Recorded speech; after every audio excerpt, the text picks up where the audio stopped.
So we all know the story of Batman. Bruce Wayne, the son of Thomas and Martha Wayne, comes out of a theater with his parents and goes down Crime Alley, when all of a sudden a man with a gun comes up and begins to rob them, and from there, both of Bruce's parents are shot and killed. And from that night, he begins his path as the Dark Knight. That's the main story of Batman, but throughout the years there have been many different versions, and this is one of those versions. But before that, what's up guys, Storm back here with another video, and if you like the content that you're seeing, then be sure to subscribe, like, and comment. I mean, they're all free, so why not? If you want some dope channel merch and you want to see more from me, all that will be linked down below, along with all the socials. But with all that out of the way, why don't we just dive right on in.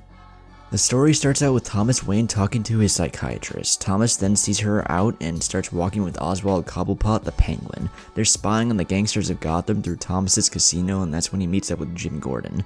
They talk about how Harvey Dent's kids were kidnapped by the Joker. They talk about the Joker in Arkham, and it's revealed that Hush, Poison Ivy, and Scarecrow are all dead.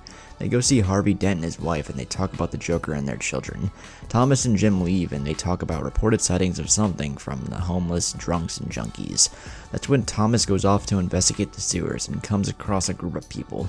And that's when Killer Croc comes up from behind him and tries to attack him with a machete. Thomas Wayne, now Batman, blocks it but is overpowered, and Killer Croc begins to drown him. And while drowning and gasping for air, that's when he remembers the night his son died. Killer Croc keeps drowning Batman, but he gouges one of Killer Croc's eyes out, and that's when he uses a machete that Croc had attacked him with, and Batman plunges it into Killer Croc's head, killing him. And after this, the Joker, who is Harvey's kids, knows that Batman will come.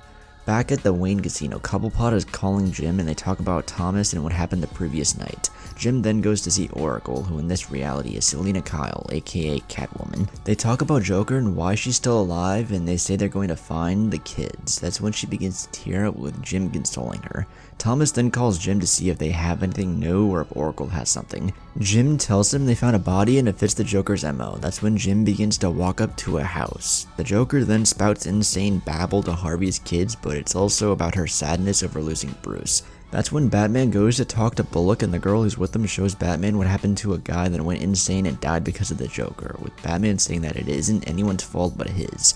In the Batmobile, Batman talks to Oracle, and they talk about the body that was discovered and find out who it is.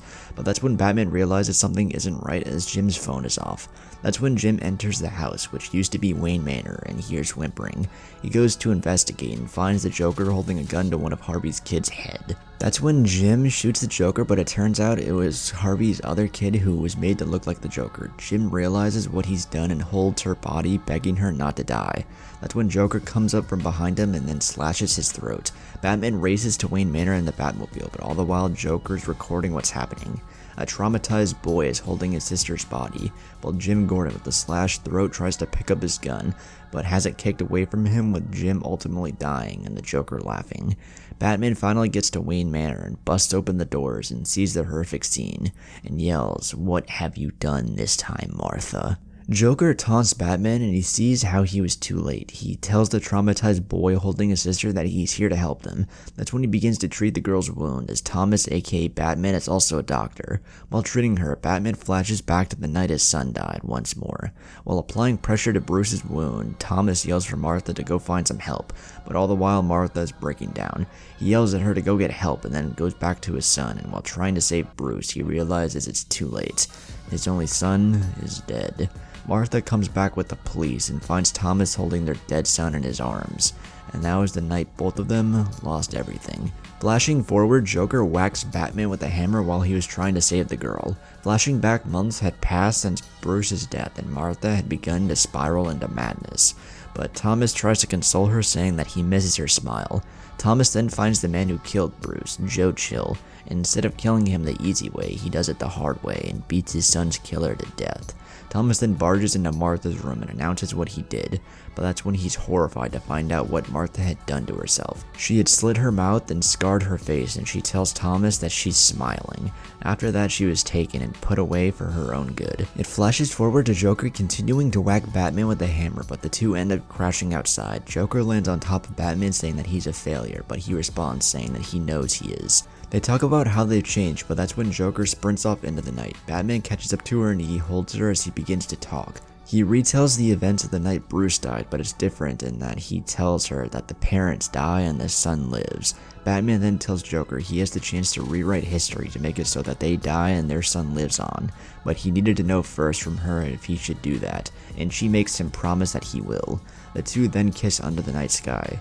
Joker, or Martha, asks what Bruce does after they die, and Batman, or Thomas, tells her that he follows in his father's footsteps. She asks if he becomes a doctor, and he tells her no. Martha then realizes that Bruce becomes Batman and can't accept this and runs away screaming no. Thomas chases after her, but she slips and falls, and as he tries to grab her, a colony of bats comes from the hole she fell in. He was too late, and as he looks down, he sees her utter her last words. And with that, the Joker, aka Martha Wayne, dies, while Batman, aka Thomas Wayne, her husband, watches her final moments. But with that, I hope you guys enjoyed the video. If you did, be sure to leave a like, comment, and subscribe, and let me know down below if you want to see more videos like this, like on more or other comics, or maybe even some manga. I really love DC, and I also really love Batman, but I also really like the Flashpoint story, and this comic is just a hit for all three. And if you like Batman or just DC in general, then this comic is definitely worth reading. But with all that out of the way, I will catch you all in the next one. Peace.